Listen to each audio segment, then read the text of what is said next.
transmisión podemos empezar. Bueno, buenas tardes. Hola, buenas tardes. Muchísimas gracias. Estamos aquí en la librería Rafael Alberti.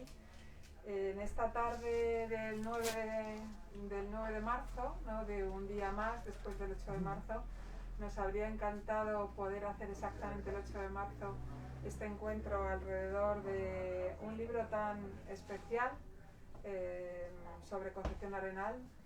El otro día paseaba cerca aquí en el Parque del Oeste y está su bonito estatua aquí muy cerquita, ¿no? de la librería Alberti, que dice algo así como Concepción Arenal, que defendió la ciencia y defendió a los débiles o luchó contra la pena o algo así, ¿no?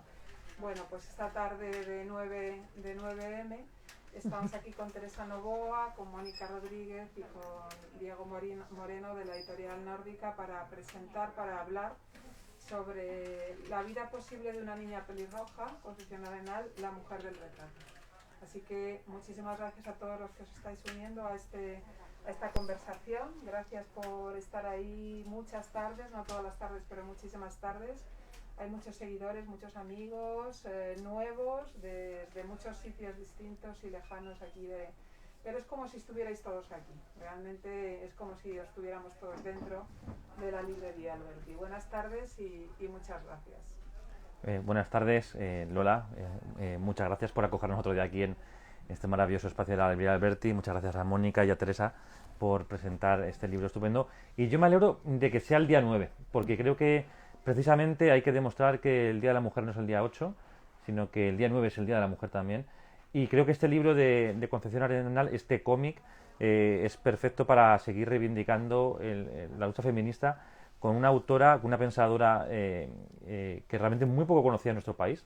La gente como a muchos les suena a Concepción Arenal de algún colegio, de alguna facultad, de alguna calle, de alguna estatua, pero realmente la gente no sabe quién era Concepción Arenal.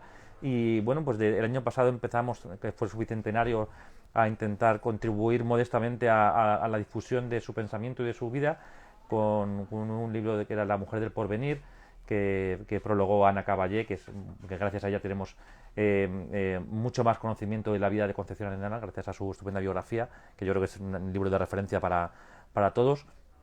Y este cómic, que es un libro bastante maravilloso y diferente, es como una contribución más al libro. Mónica Rodríguez es la autora del texto, es escritora y ella ha escrito el guión del libro, y Teresa Novoa es la ilustradora. Además han hecho un equipo formidable, como ahora os contarán un poco el origen del libro, cómo surge, cómo me lo presentan a Nórdica. Es un libro de creación, como digo, es un cómic, tiene muchísimo trabajo. Cualquiera que sepa cómo es el mundo del cómic sabe que este libro tiene muchas horas de dedicación por parte de las dos. Y además tiene una colaboración digamos, estelar, digamos, que es de Manuela Carmena, que ha hecho el prólogo de manera muy amable. Así que, bueno, sin más, os paso con ellas. Creo que os van a contar brevemente, pues tenemos un poco tiempo, pero creo que de manera más que suficiente cómo surge este libro y también un poco la importancia de Concepción Arenal, aunque este libro se basa más en su infancia, ¿no? Así que nada, un placer estar aquí con vosotras y adelante, Mónica. Muchas gracias. Bueno, es la verdad que para nosotras un placer, es muy emocionante estar aquí presentando esta novela que llevamos 2 años trabajando en ella. Sí. Así te vemos, sí. Te escuchamos mucho mejor. Vale.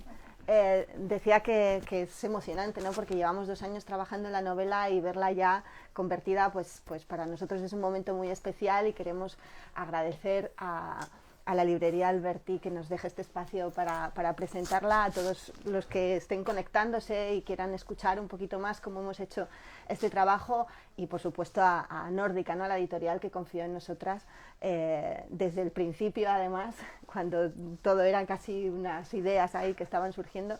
Así que bueno, estamos muy contentas, muy emocionadas y esperamos poder contaros en este ratito cómo surgió esta idea. Bueno, Teresa Novoa es tataranieta de Concepción Arenal, con lo cual bueno, pues ella ya tenía esta idea ahí.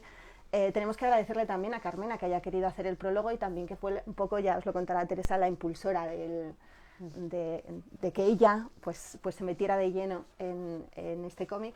Y bueno, y también Ana Caballé, por supuesto, por esa biografía tan fantástica que tiene sobre Concepción Arenal, que fue Premio Nacional de Historia, Concepción Arenal, La caminante y su sombra, que fue nuestro libro de cabecera durante 2 años, que hemos estado consultando, lo tenemos ahí arrugadito y subrayado entero, porque sin ese libro, bueno, pues no existiría esta novela tampoco, ¿no? O sea, que muchas gracias a todos, y yo voy que empiece Teresa contando un poquito cómo surgió esa idea, que fue ella la que inició todo esto.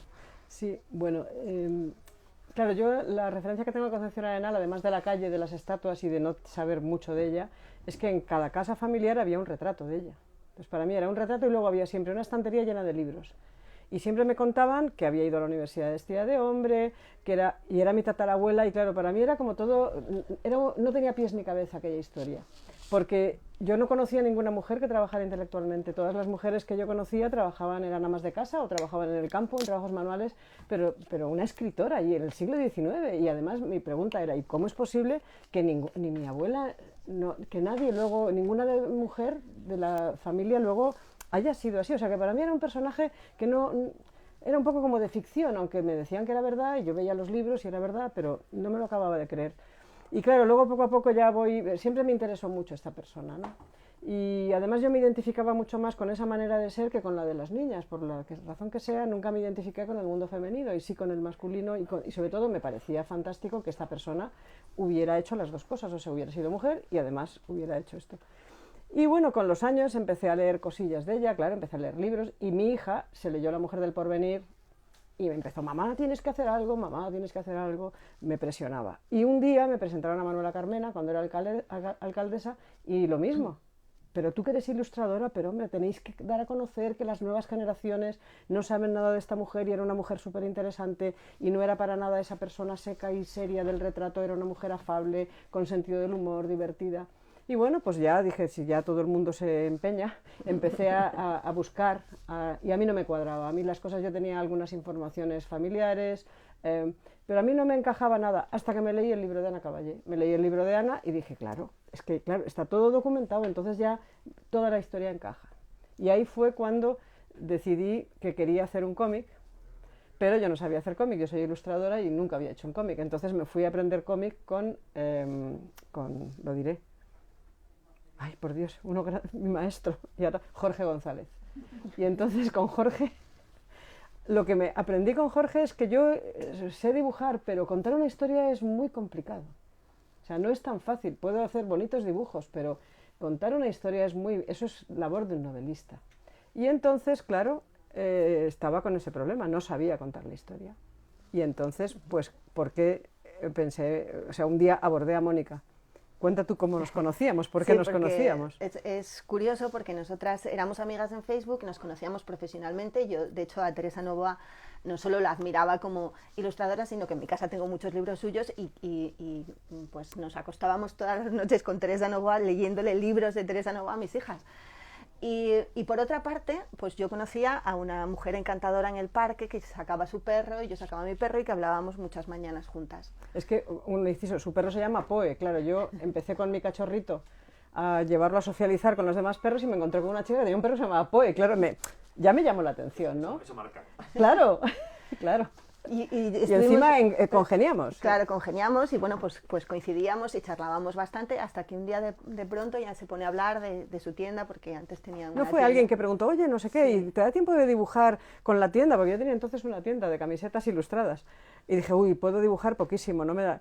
Y entonces yo ahí claro, le dije, ¿cómo se llama tu tienda? Y cuando me dijo Riquitiquitabe, dije, ¡oh, eres Teresa Novoa! Porque realmente nos conocíamos paralelamente, ¿no? En claro, espíritu por un lado, sí, y físicamente por otro. Y ahí empezó ya nuestra relación a unir lo personal y lo profesional. Claro. Y lo primero empezamos a intentar hacer un libro que todavía lo tenemos por ahí, a ver si algún sí, que día... igual puede salir, Sí, está ahí a punto. porque rápidamente Javers. quisimos trabajar juntas, sí.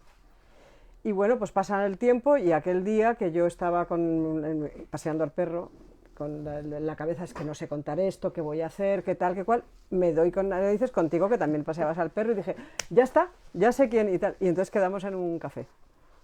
Y ahí yo le largué el libro de Ana Caballé, que es como un ladrillo, pero súper interesante. Lo que pasa es que es un libro realmente muy, muy grueso, o sea, es un libro grande, que da miedo abrirlo, pero luego resulta que se lee como si fuera una novela entretenida, o sea, es muy divertido.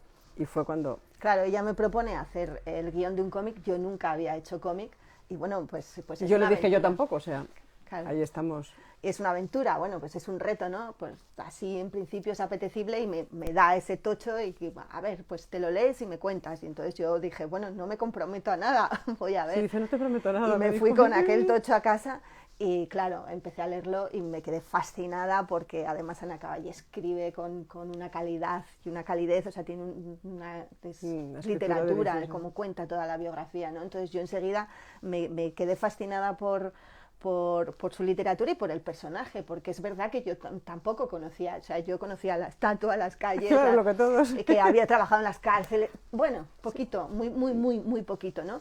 Y tenía esa imagen de mujer austera, seria, y tal, que tiene en su retrato, Concepción Arenal, y bueno, es verdad que la biografía de Ana se ve muy bien el carácter, yo enseguida sentí lo que sentía ella, y ahí, entre que Teresa me había dicho, yo me gustaría romper la imagen que se tiene de ese retrato, Claro. ¿no? De Concepción Arenal.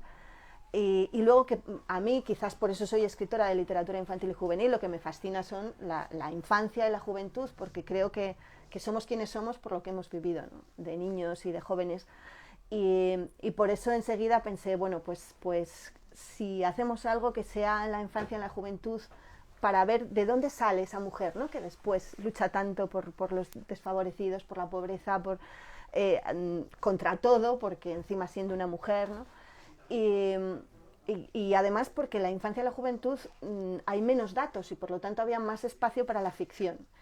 Bueno, queríamos hacer no una biografía, sino algo un poco más ficcional, ¿no? Que pudiéramos entrar nosotros con toda nuestra creatividad. Y ya le dije... Sí, vamos. Hay que darse prisa, que es el año, o sea, empezó a meterme, que ya el año que viene, tal, o sea, recuerdo la que más prisa me metió, de pronto dijo, madre mía, ¿qué es esto, no? Pero claro, había un problema, torbellino. y es que yo no sé hacer, porque sigo sin saber hacer guiones de cómic, de narrativa, entonces le dije, lo que voy a hacer es escribir una novela, Claro. y luego esa novela yo te la doy, y tú haces el cómic. Y claro, me vengué un poco y le di 200 páginas de novela, toma. Claro, pero me dio una Para novela que- buenísima. Es decir, me dio una novela que meter la tijera en aquello era como un pecado. O sea, es que el primer texto que escribió Mónica, de principio a fin, es una maravilla. Y entonces, claro, me generó un problema. Y yo pensé, bueno, pues en vez de una novela voy a ilustrar un libro. Y entonces empecé a hacer dibujos, que es lo primero que os llevamos. Y claro, pero era una ensaladilla, o sea, era como una especie de madeja inconexa, mal tramada. No, era algo que no. Y entonces, poco a poco, empecé a meterle el diente y empecé a ser capaz de reducir aquello a viñetas que tenían muchísimo texto y entonces se las mandaba a Mónica para que ella fuera la que iba recortando. Yo quitaba algunas cosas, pero bueno, porque las dibujaba, entonces ya pensaba, esto ya no te... Y entonces empezamos a trabajar así y así hasta el final. O sea, hemos estado casi año y medio, casi 2 años, ¿no? Trabajando. En total 2 años, desde que me entregaste. El libro hasta tal, sí, 2 años. 2 años. Pero vamos, sobre todo el último año, que fue cuando ya os llevamos el proyecto y ya ese sí que os gustó, cuando hice el primer capítulo fui capaz de sacar las tijeras y recortar el texto de Mónica y construir el primer capítulo y a partir de ahí ya fue como el pistoletazo de salida, fue a toda velocidad, yo dibujando. Encima fue cuando me dijeron no puedes andar y entonces fue como me voy a agarrar a esto porque si lo pienso me voy a hundir. Entonces empecé a dibujar como una máquina, luego nos confinaron, con lo cual no había más remedio que estar centrado en algo y para mí fue como una tabla de salvación, ¿no? Lo de estar todo el día dibujando, mandándotelo a ti, que somos vecinas. Al principio, claro, trabajábamos en el bar, o sea, los primeros parte del libro quedábamos a desayunar, ¿te acuerdas? Y ahí... Y luego poco a poco nos tuvimos que meter en casa y... ¿Con mascarilla? Sí, con mascarilla, y a veces ni siquiera de visitarnos, o sea, era todo por correo electrónico, por WhatsApp, mandando los dibujos, y era ese trabajo de ida y vuelta constante. Capítulo terminado... Eso fue muy bonito, ese trabajo circular, y ahí fue donde yo aprendí, claro, a sacar, a quitar, Claro. a limar texto, a quitar, venga, a quitar. Al principio me costaba un poco más quitar el texto y ya, bueno, a medida que yo quitaba texto había más espacio, ella cambiaba un Claro, poco la ilustración, yo volvía a cambiar el texto y ya, bueno. Sí, era como así. una conquista, ¿no? Había ilustraciones que habían empezado en alzado así, ¿no? Y acabaron en una vista aérea, ¿no? Porque, claro, como el texto iba modificándose, pues me permitía a lo mejor hacer una idea que al principio me había parecido buena, pero que era imposible porque había mucho texto, pero es increíble cómo iban encajando las cosas, lo quitaba y decía, no me lo puedo creer, ya puedo poner la cámara arriba y tal.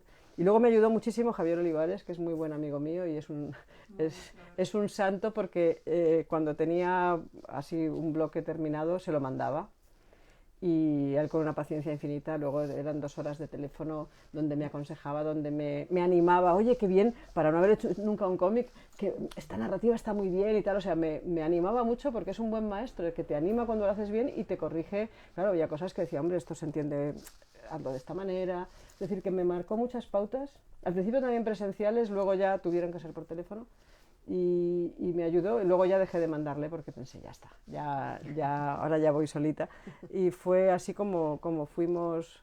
He sido muy lectora de cómics siempre, aunque nunca hubiera hecho, siempre fue mi pasión, dibujar cómic, pero por circunstancias de la vida y porque yo he ido por la vida, bueno, he sido ilustradora de libros infantiles, incluso cosas que quizá me interesaban menos, pero bueno, que encajé ahí, tenía mis clientes y fue mi trabajo durante muchísimos años sin plantearme más.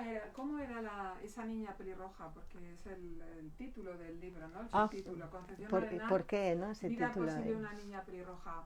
Entiendo que trabajáis las dos con una imagen, ¿no? Con una imagen de una niña, empieza en un viaje, ¿no? Sí. ¿Cuáles son esos detalles de la infancia? Por ejemplo, sabemos que era pelirroja. Concepción Arenal que a vosotras os llamaron la atención y que pensasteis que serían adecuadas, ¿no? Sabemos que era pelirroja, sabemos que tenía los ojos azules y sabemos que tenía mucho carácter. Bueno, yo creo que lo que más nos llamó la atención es esa imagen tan distinta a la que se tiene de Concepción Arenal, ¿no? O sea, de pronto imaginarnos a Concepción Arenal como una niña pelirroja que vive en las montañas cántabras de manera casi salvaje, ¿no? Que tiene un perro que le pone libros en el arnés y se sube. Eso está documentado. Y se sube a leer al monte sola. Y bueno, a mí me pareció fascinante empezar por ahí, ¿no? Por esa niña pelirroja que además es autodidacta, que allí aprende ya el francés, el italiano sola con sus libros.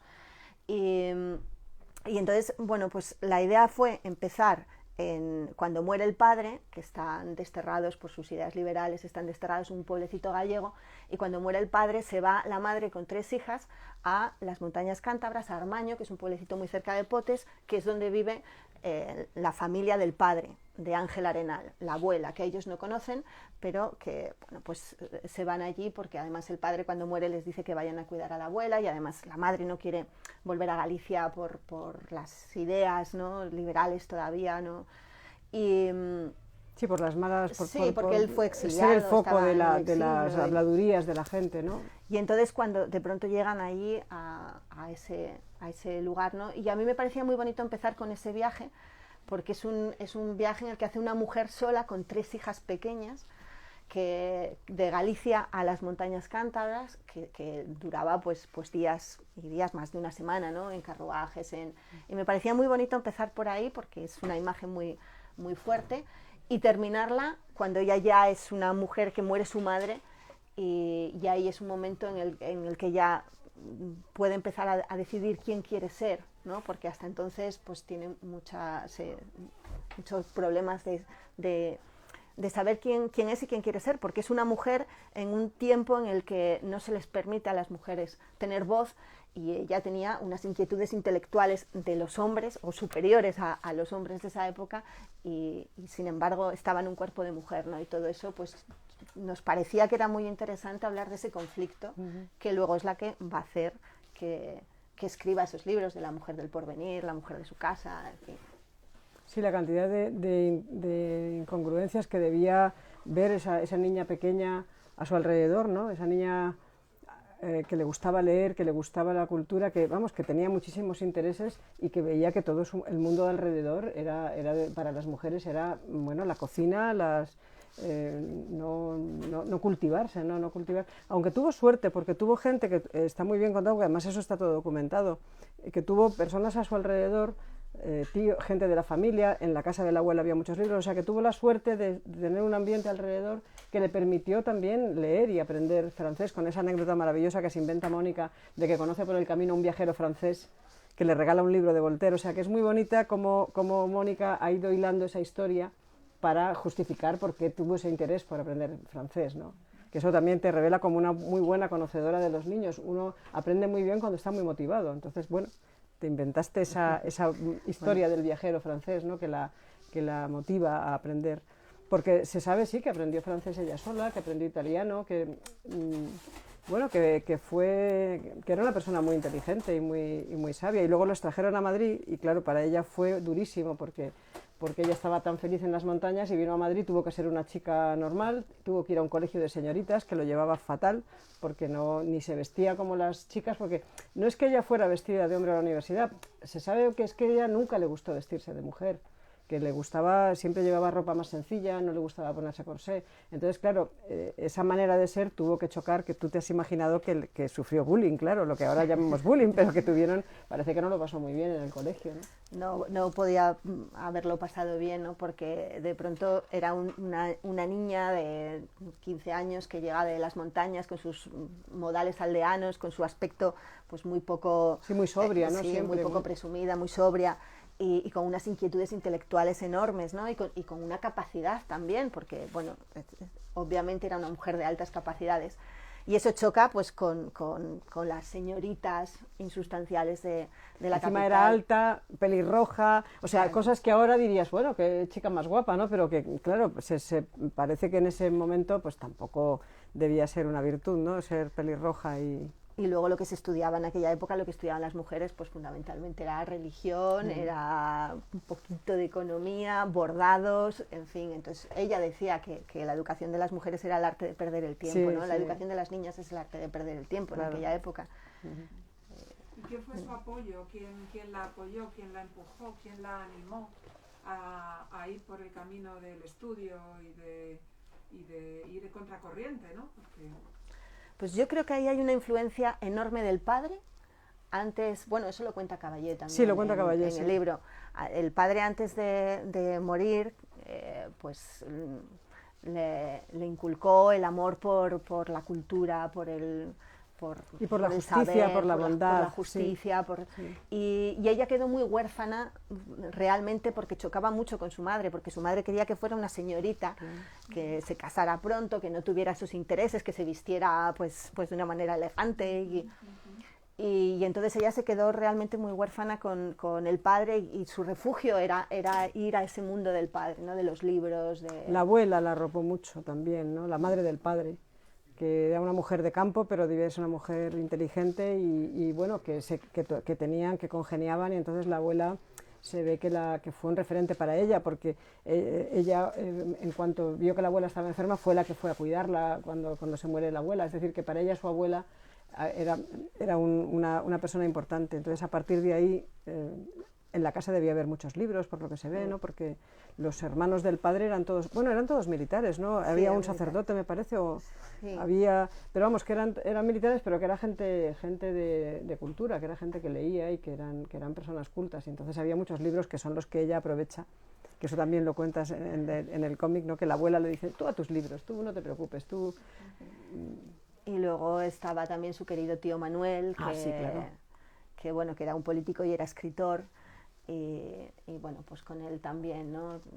Yo creo que fue una persona que también le apoyó al principio.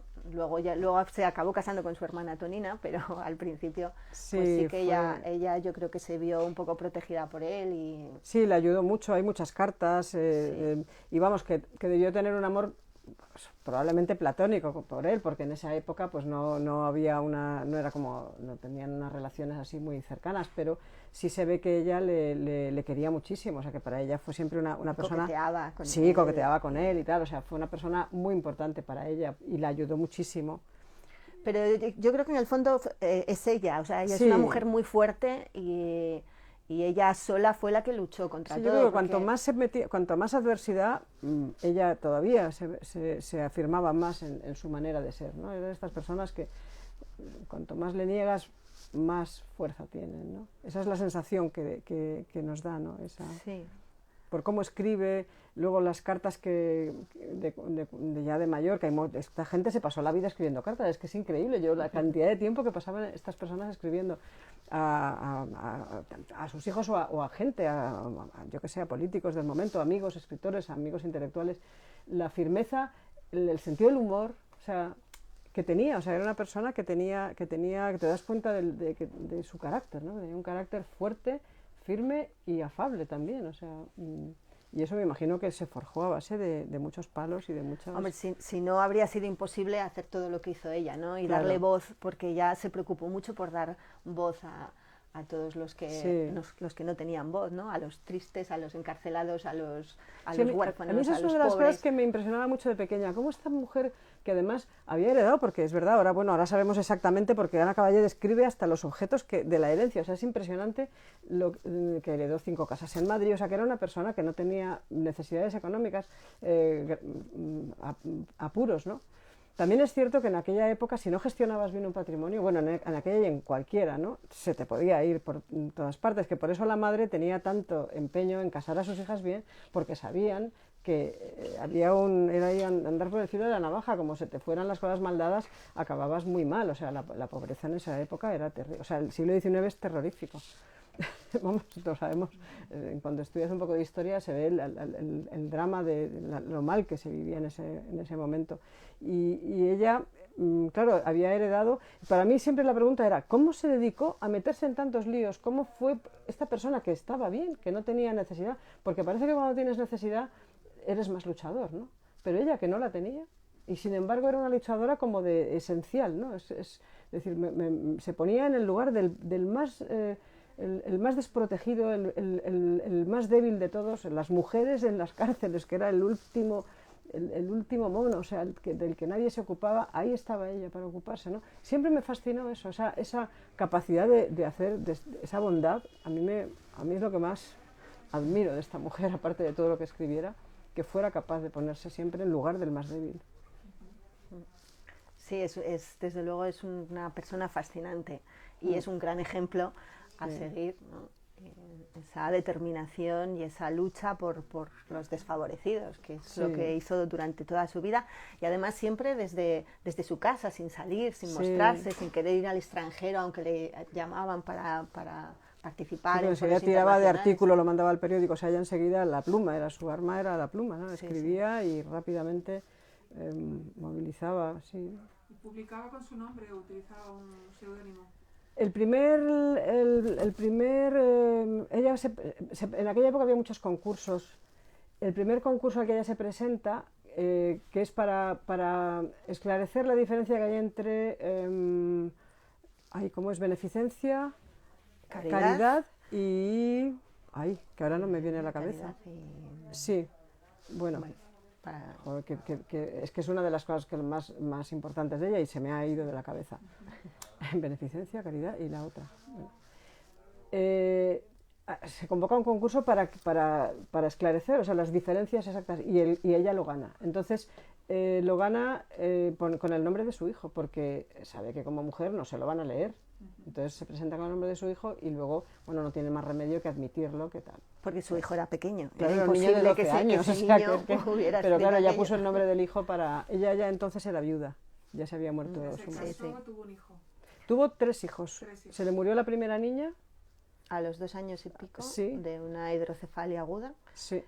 Y luego tuvo otros 2 hijos y el pequeño también se murió, pero ya con 30 Con 32 años. Sí, con 32 años. años. Pero es que en esa época la cantidad de muertos, o sea, yo siempre pensaba en la madre de ella, que se le muere el marido, tiene que viajar hasta casa de la abuela. La niña pequeña, porque tenía 3 hijas, o sea, Concha Arenal tuvo 2 hermanas. La pequeñita se muere porque en el camino debió ser tremendo. Bueno, el caso es que se muere. Se le muere una hija, luego se viene a Madrid, luego se murió con 40 años. Sí. Es decir, que que verdaderamente era una vida muy, el libro está lleno de muertos, es tremendo, Bueno, porque, claro, Concepción porque era- es una vida muy dura, en la que se te va muriendo todo el mundo, ¿no? Sí, Es sí. como muy Allá triste. se le muere el padre, se le muere la hermana pequeña, luego se muere su madre. Bueno, se le muere la abuela, que, bueno, que abuela, hombre, era la abuela, abuela. pero ella era muy joven cuando se Sí. muere la abuela. Luego se muere la madre, luego se le muere el marido con Sí, una hija, primero una hija, luego el marido estuvo 9 años con el marido y se muere, o sea, solo tuvo 9 años de Sí, que de tuvo 9 matrimonio. años estupendos porque se llevaban muy bien, o sea, era un matrimonio como de ahora mismo, donde los dos trabajaban, donde los dos se entendían, o sea, que debía ser un hombre extraordinario. O sea, no se sabe muy bien dónde lo conoció, eso no se sabe. No, Puede ser que en la universidad, ¿no? Parece ser, pero no, pero no está claro. no está claro, no está claro, no está claro. Él era mayor que ella, era abogado ya. No se sabe muy bien, pero lo que sí que se sabe es que tuvieron una relación increíble, estupenda y... Muy igualitaria, iban a tertulias juntos. Sí, no sé. sí, sí. Eran muy felices con la niña, tal, o sea, hay cartas de que ella cuenta que va a la universidad y... Bueno, que era una mujer feliz, fue una mujer con una felicidad enorme y de pronto se le murió, o sea, que es verdaderamente cuando ya le iba un poco, pasaba un desastre y esa es parte que todavía no la hemos contado, ¿no? O sea, hemos terminado cuando Muere la madre. cuando muere su ¿El madre. libro entonces acaba, este libro Cua- termina? Cuando muere la madre, Que ella tiene ¿cuántos años? 23 años, ¿no? 23, sí, 23, 22 o 23, por ahí. 23. Y en ese momento, bueno, pues ella puede tomar las riendas de su vida porque Claro. ya no tiene a una madre que está ahí encima y en ese momento nosotros terminamos cuando ella decide pues volver a Madrid porque se ha vuelto a Armaño, volver a Madrid y hacer lo que quiere, que es estudiar. Claro. Ahí termina, pero yo creo que en todo el libro se ve en toda la infancia, en toda la juventud, cómo las cosas le van marcando y cómo se va a convertir en la Concepción Arenal que luego es, ¿no? De mayor, que eso yo Sí. creo que es lo interesante del libro. Claro, las conversaciones con el cura de Potes, ¿no? Que era un personaje curioso, era un cura de pueblo, pero era un hombre culto, que le ayudaba, le proporcionaba libros, y toda esa parte la has contado muy divertida, ¿no? Porque, claro, sí se sabe que fue una de las personas que le influyeron cuando ella era pequeña y vivía en el pueblo, pero, es decir, todos esos pequeños detalles que hacen que una persona, porque ella tenía mucha fuerza, pero también, bueno, tuvo una serie de personas alrededor que de alguna manera contribuyeron y respetaron su manera de ser, ¿no? Y luego yo creo que hay otra cosa fascinante en el cómic y son los ambientes que Teresa los ha dibujado. Fantástico, ¿no? Porque es el siglo XIX y ahí están las montañas cántabras, pero también está el Madrid y está el Madrid de las tertulias y también está el Madrid de lavapiés, ¿no? Claro. Es bonito aquellos paseos que nos dimos, sí. Que eso, nosotros juntas nos fuimos a dar paseos por donde había estado Concepción Arenal, ¿no? En su colegio, la Claro, parroquia de estudiaba San en el colegio, que Sebastián. ahora es el Palacio de Tepa, ¿no? Que Que ahora está mismo es un justo- hotel. Sí. Pero bueno, estuvimos buscando todos los sitios, la calle, supusimos que vivía En San Cosme y San en San Damián. Cosme y San Damián porque iba al colegio cerca, entonces de todos los pisos que había heredado la madre, pues si iba a ese colegio supusimos que vivía en uno de los pisos de San Cosme y San Damián, que es donde hemos situado la casa y donde... Y todos esos ambientes están fantásticamente Bueno, yo he sido- ilustrados, ¿no? Contados, me imaginados. metí era divertido lo de caminar por la calle, pero estar mirando un siglo atrás, bueno, 2 siglos atrás, ¿no?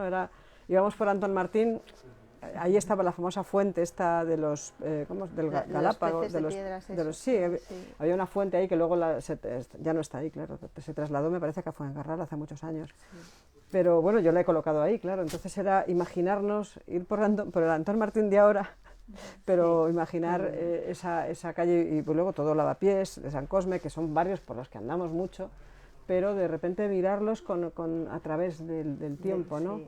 Fue muy, muy interesante, ¿no? Fue Los muy paseos que dimos así por toda la zona para poder ambientarlo, ¿no? Porque a mí me costó al principio mucho, estuve mirando fotos, metida ahí en grupos de Facebook que hay de cómo era el Madrid del siglo XIX y tal. Y hay gente increíble que pone fotos impresionantes, o sea, hay documentación gráfica, no mucha, pero hay fotos buenísimas de Laurent, y bueno, pues en el siglo XXI estábamos en plena pandemia, la gente quejándose de las mascarillas y yo metida en el siglo XIX con aquel desastre, con aquella pobreza, con aquel drama, con aquellas epidemias de cólera. Y, o sea, era como vivir esos dos mundos, ¿no? Fue interesante y curioso. Sí. Entiendo entonces que habrá un segundo volumen. No, no era, de momento no era nuestro. Concepción Arenal ya inmersa en la vida adulta, ¿no? En ese Madrid. Pues no se nos había ocurrido, pero bueno. No sabemos, en principio no, pero puede ser. No ¿Quién sé. sabe? Bueno, también es cierto que en realidad, para conocer a la Concepción Arenal adulta, están sus obras. Claro. Yo creo que este libro está dentro de una colección de cómics que no es pensado para jóvenes, pero yo creo que tiene una lectura buenísima para jóvenes. Sí. Para que, igual que publicamos libros de Marie Curie, para que reivindicar, ¿no?, cómo las jóvenes pueden ser científicas y pueden llegar a tener una carrera exitosa, pues quizás hay que leer a Concepción Arenal para que la gente se dé cuenta de cómo era la vida de difícil hace 2 siglos y de lo moderna que era esa mujer. Pero verdad, cuando dices de contexto, el contexto de hace 2 siglos es tremendamente brutal. Sí. O sea, lo alucinante que alguien pensase así. El micro. Ay, sí, claro, es verdad. Espera. Si quieres, cógelo así. A ver si me lo puedo quitar. Sí, ahí está. Bueno. Sí, ya está. Sí.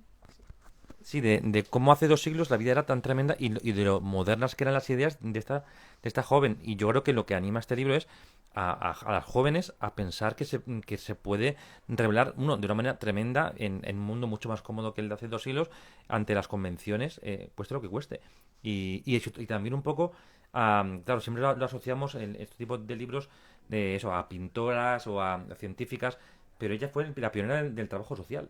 De las visitaciones de cárceles, de esa parte de compromiso con la realidad cotidiana, que creo que es muy importante reivindicar, que bueno, que se puede cambiar la sociedad como ella lo hizo en su época, y como la propia Carmena reconoce que ella fue una de sus inspiradoras, y que cuando ella fue jueza y descubrió Concepción Arenal, entendió la importancia que tenía Concepción Arenal para todas las mujeres, sobre todo para las juezas, ¿no? Y yo creo que también los jóvenes se pueden identificar mucho porque, bueno, se habla de la Concepción Arenal de joven, ¿no? Como su búsqueda de identidad, de quién es, ¿no? Que está un poco perdida. Y yo creo que ahí se pueden sentir muy identificados también en esa, porque al final un joven lo que está haciendo es tratar de encontrarse a sí mismo, y es lo que hace también esta mujer hasta que encuentra su camino. Sí, además yo creo que para saber de la Concepción Arenal adulta está el libro de Ana Caballé, sinceramente. Claro. O sea, creo que ella lo ha contado perfectamente. Y a mí, desde luego, me atraía mucho más contar la primera parte, la juventud, que porque es lo que dice Mónica, es de dónde, cómo es posible que esa persona sea esa persona. Y aquí es lo que, basándose siempre en datos completamente contrastados, que son ciertos, se ha construido una ficción. A mí me da bastante más miedo construir una ficción sobre una persona adulta, ¿no? Porque a mí me parece más difícil, ¿no? Bueno, no digo que no sea posible, ¿eh? ¿Quién sabe? Bueno, quién sabe. ¿Quién sabe? Pero ahora mismo creo que hay que darle vida. Que es, pues le vamos a dar vida a La mujer del retrato, de Teresa Novoa y Mónica Rodríguez, y editado en Nórdica, un libro para pensar en Concepción Arenal desde otro punto de vista, con otra mirada, ¿no? Con esa imaginación que ha puesto Teresa a las palabras de Mónica, ¿no? Con esa niña saltando por los prados en Cantabria, o leyendo por su cuenta, o imaginándose como una persona completa, ¿no? No con la vida reducida que tenían las mujeres entonces, ¿no? Y desde luego es un personaje que se merecería una serie, ahora que estamos en esta época en la que nos tragamos tantas series de personajes de la historia americana reciente, que sabemos tanto de la familia Kennedy o de, ¿no? Sí. Estaría muy bien tener pues eso, alguna buena producción sobre las mujeres pioneras, sobre estas vidas tan en cierto modo importantes para mucha gente, pero que todavía necesitan ser muchísimo más reivindicadas y mucho más conocidas, y sobre todo como figuras ejemplares, ¿no? Tan necesitados que estamos de ejemplaridad, y la tenemos dentro de nuestra propia historia, no hay que ir a historias vecinas, ¿no? Así que el libro es una delicia, desde luego, desde todos los puntos de vista, de la edición que ha hecho. La edición es Nórdica, fantástica, preciosa, es sí. maravillosa. fantástica, Sí. Y él ha hablado, ¿no?, de la dificultad de la edición de un libro como este, y el resultado es estupendo. Y me encantan los dibujos de Teresa. Aquí se ve las pupilas de una niña con los ojos grandes que está mirando. Y la ficción que ha construido apoyándose en los datos contrastados en esa biografía también buenísima de Ana Caballé, de Mónica. Así que, bueno, pues encantada, recomendarlo, por supuesto, que es un libro para una lectura para muchas edades, como ha dicho Diego, yo creo, ¿no? No solamente es un libro para adultos, es un libro para jóvenes, Sí. ¿no? Y bueno, que aquí vamos a estar en la librería Alberti. El libro está en nuestra web, está también aquí en la librería para que lo podáis pedir, y hoy van a dejar libros firmados, Mónica y Teresa, así que aprovechad y leedlo y miradlo, sobre todo observadlo, ¿no? Porque está lleno de detalles preciosos, ¿no? Sí, sí. Con mucha sutileza. Este es un libro lleno de matices, no es para nada simple ni sintético, ¿no? Así que, bueno, pues no sé si hay alguna pregunta aquí entre todos los que nos habéis seguido, si queréis hacer mira, Elena nos dice que se complementan los ambos libros, y ella se refiere, pero Elena es una buena lectora que conocemos muy bien, se refiere a la biografía de Ana Caballé. O sea que ya está hablando de esa complementariedad entre esos dos libros, ¿no? Nathalie habla de la identidad, de la búsqueda de la identidad, y cómo la identidad se fragua, entiendo que lo está diciendo así, en la infancia, como nos dijo el otro día aquí Luis Landero, que estuvo presentando su libro, y hablaba de esto, ¿no? El núcleo duro de cada uno de nosotros es siempre esa infancia, y esa independencia y esa inteligencia de esa niña estaba siendo ya la simiente de la adulta, ¿no? De la luchadora, hablan también de la vitalidad, de la fortaleza, una mujer muy luchadora, ¿no? Y bueno, pues no sé, qué genial. Que muchas gracias. Muchas gracias a vosotros. Que siga, que a ver si es posible que se completa todo el ciclo de la vida de Concepción Arenal y salen muchos libros como este, ¿no? Para que desde en los colegios se empiece a hablar de Concepción Arenal y haya un imaginario sobre la vida de esta mujer, y no sea solamente los retratos oficiales o las estatuas del Parque del Oeste, que están muy bien, ¿no? Pero desde luego es darle carne y hueso, ¿no? A alguien muy importante en el pensamiento y en lo que es la reivindicación de los derechos de la mujer y de los más débiles, o sea, porque ella amplió todo esto, ¿no? Bueno, pues nada, muchas gracias. Por este rato, por permitirnos contar, ¿no?, cómo salió todo esto. Yo también tengo que darle gracias a Teresa, que fue la que me metió aquí en este lío, en esta aventura tan maravillosa. A Manuela Carmena y a mi hija, que también presionaron, cada una por un lado, para convencerme de contar esta historia. Y la verdad, yo he aprendido muchísimo en este viaje, y seguramente haremos y yo más. También, sí. Haremos más juntas. Nos ha gustado, hemos pasado muy buen tiempo trabajando juntas. Pues nada, a leer La mujer del retrato, y sobre todo a leer a Concepción Arenal. Nórdica tiene también editada una preciosa edición, La mujer del porvenir, y es un texto completamente actual. Totalmente. Actual, sí, además es un libro bonito, es un libro muy bonito y completamente actual, ¿no? Para descubrir bueno, pues a alguien tan progresista en un tiempo en el que todo era marcha atrás, ¿no? En este siglo XIX tan difícil. Muchas gracias. Ha sido una felicidad teneros aquí. Y muchas gracias a todos los que estáis ahí desde vuestra casa, y mañana nos vemos con Javier Cercas, que vendrá por la tarde a presentar su nuevo libro, Independencia. Podéis pedirlo todavía por la web y que os lo firme. O sea, si ponéis para dedicar, también os lo mandaremos dedicar. Muchísimas gracias. Gracias.